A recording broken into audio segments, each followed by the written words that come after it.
Kumusta kayo guys? Ito na naman tayo at muli tayo nagbabalik para sa isa na naman reaction video ng anim na gitaristang talagang halimaw pagdating sa pagigitara. Eh wag na natin pagtagalin pa guys. Alam ko kilala nyo to eh. Yung nandun sa bandang dulo, yung dalawang gitaristang malupit na Pinay. Uubra nga ba ang talento ng dalawang Pinay na gitarista laban sa apat na guitar goddesses ng Thailand, USA, Japan at Brazil? Let's find out, katropa!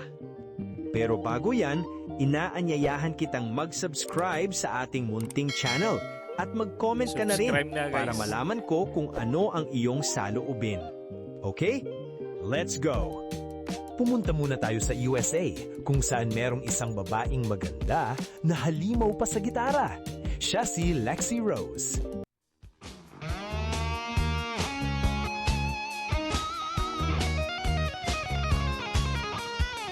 Grabe yung daliri. Ang bilis.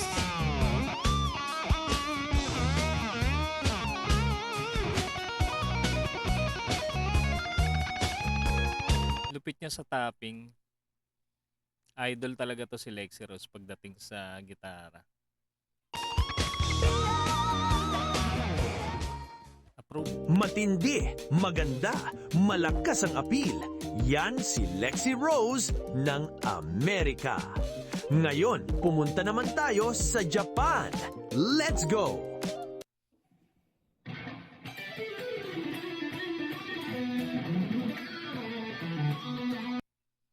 Ito walang backing track na gamit si Lisa X ng Japan. Pero makikita mo talaga yung accuracy niya.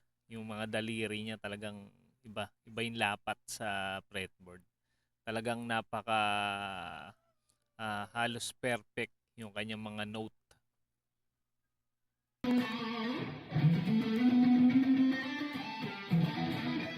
Angas.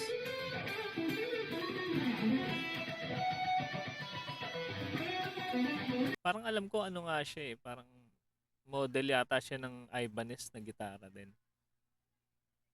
Parang ini-sponsoran yata siya. Yan si Lisa X ng Japan. Sa galawan pa lang, alam mo nang matindi, mabilis at malinis bawat nota. Oh, kapit lang. Pupunta pa tayo ng Thailand. Tara!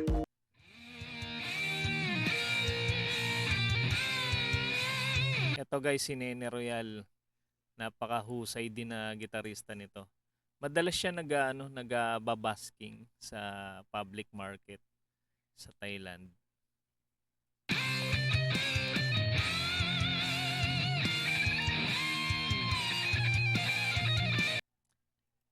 Kala ko nga dati ano to eh, Pinay to si Nene Royal eh. Mukha siyang Pinay, di ba? Pero ano siya, Thailander talaga siya.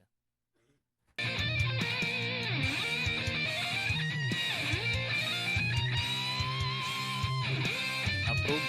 Galing.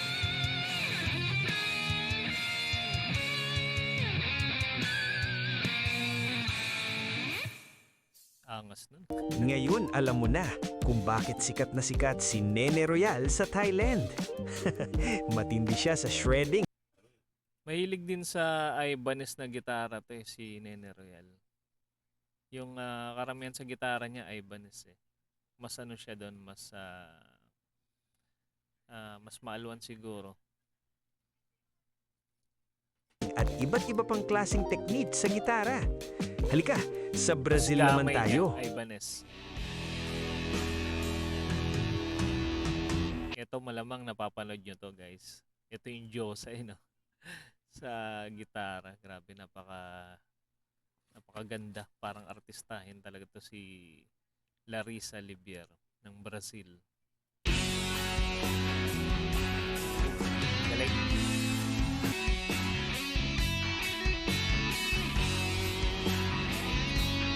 Maganda na, magaling pa. Ang ganda ng gitara niya, oh. Ano ba tatak to? Ito ba yung ano? Ano ba to? Surba, tama ba? Hindi ko masyado mabasa yung tatak ng gitara niya. Pero alam ko isa to sa mga quality gitara eh. Itong gitara niya. Yan, tuloy natin yung video.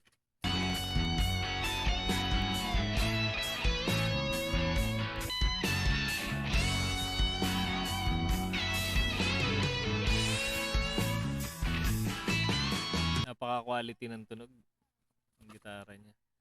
Studio version din. Yung kay Lisa X kanina parang ano lang parang raw video. Hindi naka-connect sa DAW sa computer. Diyos sa saganda itong si Larissa Liver at halimaw din pagdating sa kanyang mga guitar solo. Pero meron ka pang hindi nakikita katropa, si Chen ng bandang Ayun. France Rhythm. Chen, pasok!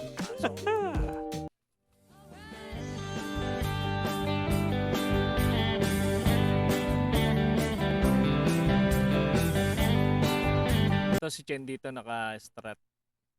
Yung paborito niya ring gitara to eh. Yung kanyang Fender Strat. Sunburst.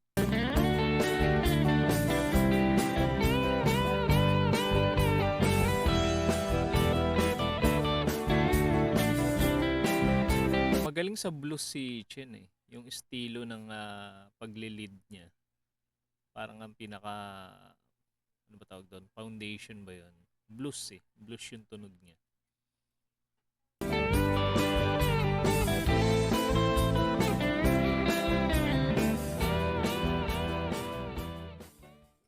Oh, huwag ka munang aalis dahil ngayon masasaksihan mo ang talentong nagmula sa Cebu City.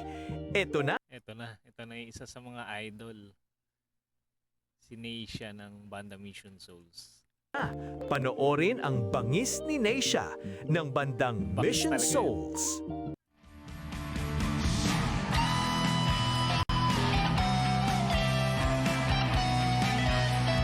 Approve.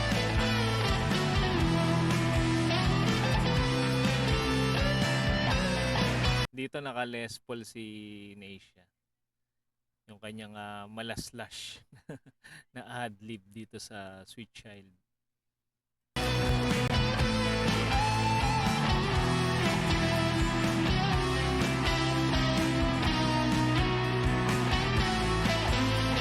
Grabe, napaka-plakado talaga nito.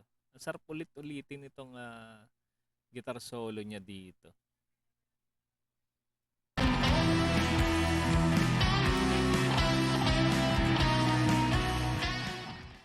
Ayun, medyo naputo lang yung part na yun eh. Pero ang ganda ng quality doon. Yung kanyang wah effects sa sa guitar pedal. Ganda. Iba talaga ang talent ng Pinoy, pang world class. Hindi pa huhuli kung gitara ang usapan. Siyempre, saludo tayong lahat Siyempre, sa kanilang Pinoy mga tayo. guitar skills. Ikaw katropa, sino ang napipisil mo sa mga gitaristang ito? Comment down below. Hanggang sa muli, peace out! Grabe. Lahat naman sila guys magagaling talaga. Pero syempre, yung kababayan natin talaga hindi rin papahuli. Pagdating sa pagigitara si Chen at Neisha. Talagang malaki pa yung i-improve nila habang patagal ng patagal kasi medyo bata pa naman sila. At kung hindi ka pa nakasubscribe sa ating mga gitaristang naitampok, guys, ilalagay natin sa ating description yung kanilang channel. Suportahan nyo at panoorin nyo yung kanilang mga content. At kung mahilig naman kayo sa ganitong klaseng reaction video, mag-subscribe na rin kayo para ma-notify kayo sa mga susunod nating upload. Maraming salamat sa inyong panonood.